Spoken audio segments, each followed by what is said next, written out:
வணக்கம், இது TN43, நான் விக்கி.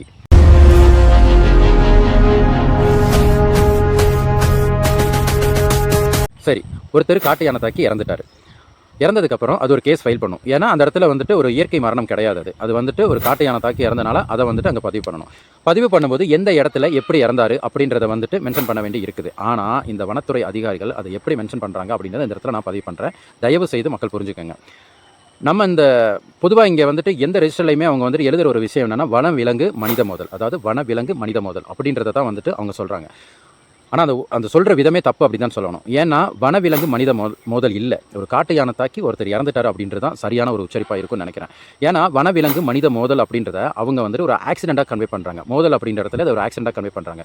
ரெண்டாவது, எந்த இடத்துலையுமே நைட்டு 8 மணிக்கே ஊருக்குள்ளே வந்த யானைனால வந்துட்டு ஒரு இறந்து போயிட்டாரு அப்படின்றது உங்கள் பதிவு பண்ணலை. வனப்பகுதிக்குள்ளேயும் வனப்பகுதிக்குட்பட்ட செக்ஷன் 70 இந்த மாதிரி இடங்களில் யானை இருக்கிறது தெரியாமல் பாதிக்கப்பட்ட நபர் அதுக்குள்ளே போனனால தான் யானை தாக்கி இறந்து போனார் அப்படின்றத தான் பதிவு பண்ணுறாங்க. ஆனால் உள்ளூர் மக்களான நம்ம எல்லாருக்குமே தெரியும் எந்த அளவுக்கு யானை ஊருக்குள்ளே சுற்றிட்டு இருக்குது அப்படின்னு. காலையில் 6 மணிக்கு எந்திரிச்சு வெளியே வர முடியல, சாயங்காலம் 6 மணிக்கு மேலேயும் வெளியே வர முடியல. அந்த அளவுக்கு நமக்கு இந்த யானைகளால் தொல்லை இருக்குது. சரி, இதுக்கான நிரந்தர தீர்வு என்ன தீர்வு இருக்குதா அப்படின்னு கேட்டிங்கன்னா, இவங்க அரசாங்கம் ஃபண்டு தருதா இல்லை ஃபண்டு இல்லையா, யாரை கேட்டாலுமே அதுதான் சொல்கிறாங்க. இந்த மாதிரி மின்வேலி அமைக்கணும் அப்படின்னு சொன்னால் 1 மாதத்துக்குள்ளே அமைச்சு தரேன், இல்லை 1 மாதம் முடிச்சு அமைச்சு தரேன் அப்படின்னு. அந்த 1 மாதத்துக்குள்ளே அடுத்த ஆஃபீஸர் வந்துடுவார். இனி அது இல்லாமல் ஃபண்ட் இருக்குதான்னு கேட்டால் இல்லைன்னு சொல்கிறாங்க. அதுதான் பெருவாரியானவங்க சொல்கிறது என்னென்னா, அரசியல்வாதிகள்கிட்ட கேட்டால் இல்லை அதுக்கான ஃபண்ட் இல்லை அப்படின்றத தான் சொல்கிறாங்க. யாரும் இதுக்கான முன்னெடுக்கிறதா இல்லை. சரி, காட்டு யானைகள் ஊருக்கு வராமல் தடுக்கிறதுக்கு 3வது ஒரு வழி இருக்குது அப்படின்னு நான் ஆல்ரெடி சொல்லியிருந்தேன். அது என்னதுன்றதை நான் இங்கே சொல்கிறேன். இதை வந்து கேரளா கவர்மெண்ட் ஃபாலோ பண்ணுறாங்க.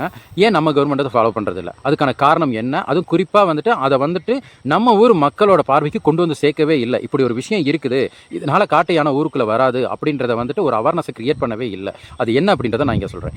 தேனீக்களான கூடுகள் அமைக்கப்படும் போது அந்த பகுதியில் யானைகள் வர்றது ரொம்பவே கம்மியாகுது. ஏன்னா இந்த தேனீக்கள் இருக்கிற பக்கம் அதிகமாக யானைகள் வர்றது இல்லை. இதை கேரளா கவர்மெண்ட் வந்துட்டு இப்போ லாஸ்ட்டாக நான் ஆல்ரெடி சொன்ன மாதிரி வந்துட்டு 645 கோடி ரூபா அமௌண்ட் ஒதுக்குன இந்த மனித வனவிலங்கு மோதுறதுக்கான ஒரு தடையாக இருக்கிறதுக்கு வேலி அமைக்கிறதுக்காக, அதில் அகலியும் இருக்குது, மின்வேலியும் இருக்குது, இந்த தேனீக்களான கூடுகள் அமைக்கிறது இருக்குது. ஸோ இதை அமைக்கிறதுக்கு கேரளா கவர்மெண்ட்டுக்கு பெர்மிஷன் இருக்குது. அவங்க பண்ணும்போது ஏன் நம்ம கவர்மெண்ட்டை அதை மக்களுக்கு கொண்டு வந்து சேர்க்கலை?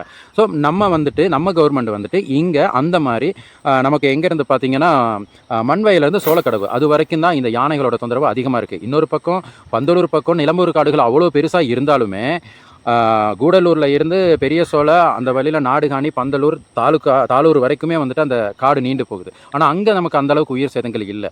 இந்த முதுமலை பகுதியில் இந்த பக்கம் தான் நமக்கு அதிகமாக உயிர் சேதங்கள் இருக்குது. ஸோ இதுலேயும் பார்த்தீங்கன்னா மண்வயல் எங்கெங்கெல்லாம் வந்துட்டு ஆள் நடமாட்டம் அதிகமாக இருக்கோ அந்த மாதிரி இடங்களில் வந்துட்டு இந்த தேனீக்களான கூடுகளை வச்சா இந்த யானைகள் உள்ளே வராமல் தடுக்கிறதுக்கான வாய்ப்புகள் இருக்குது. இது வந்து நிரூபிக்கப்பட்ட ஒரு விஷயம்.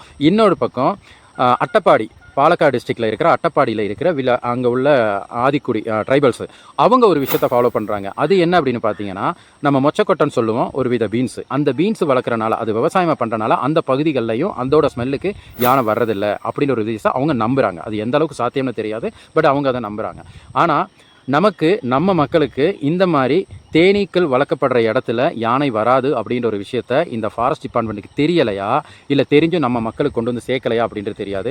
நம்ம ஊர் அரசியல்வாதிகளாவது இதை தெரிஞ்சுக்கிட்டு சரி இதை முன்வைக்கலாம். எப்போ பார்த்தாலும் அகலியை தோண்டு, கரண்ட் கம்பியை போடு அப்படின்றத மட்டுமே முன்வைக்கிறாங்க. ஏன் இதையும் கூட நீங்கள் சொல்லுங்கள். முடிஞ்ச வரைக்கும் இங்கே உள்ள அரசியல்வாதிங்க அது அவங்களுக்கு சப்போர்ட் பண்ணுங்கள்.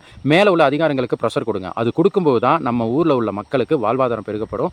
இங்கே இருக்க மக்களுக்கு வாழ்கிறதுக்கே ஒரு வாய்ப்பு இருக்கும். இல்லைனா நம்மளாம் எங்கே போவோம், என்ன நடக்கும் அப்படின்றது நமக்கு தெரியாது. ஒரு பக்கம் சைலண்டாக நம்ம எல்லாத்தையும் ஊரை விட்டு விரட்டுறதுக்கு பிளான் பண்ணுறாங்களா அப்படின்றது கூட நமக்கு தெரியாது. ஆனால் காட்டு விலங்குகள் ஊருக்குள்ளே வராமல், குறிப்பாக காட்டு யானை ஊருக்குள்ளே வராமல் தடுக்கிறதுக்கு இப்படி ஒரு வழி இருக்குது. இந்த வழியையும் கூட இங்கே உள்ள அரசியல்வாதிகள் அதிகாரிகள்கிட்ட முன்வைங்க. நன்றி.